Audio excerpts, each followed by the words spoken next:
Në prag të vitit të ri shkollor, kryetari i Bashkisë së Tiranës Erion Veliaj dhe ministri i Brendshëm Tauland Balla u takuan me administratorët e shkollave dhe strukturat e policisë së shtetit të asaj bashkiake për të diskutuar planin e masave. Ndër shqetësimet e artikuluara ishte rreziku i aksidenteve për shkak të shpejtësisë së lëvizjes automjeteve në afërsi të shkollave. Ministri Balla tha se do t'i propozojë Kuvendit ndryshime në kodin rrugor.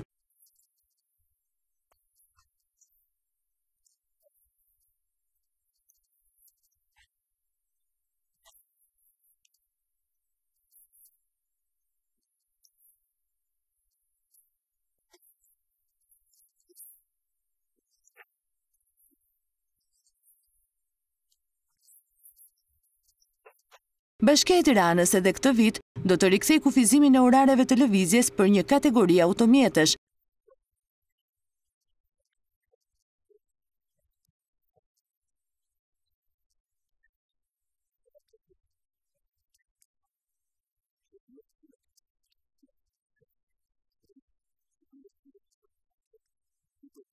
Efektiveve të policisë ju kërkuat zgjerojnë perimetrin e sigurisë edhe jashtë ambienteve të shkollave për të trajtuar rastet e dhunës, trafikimit të narkotikëve dhe bullizmit.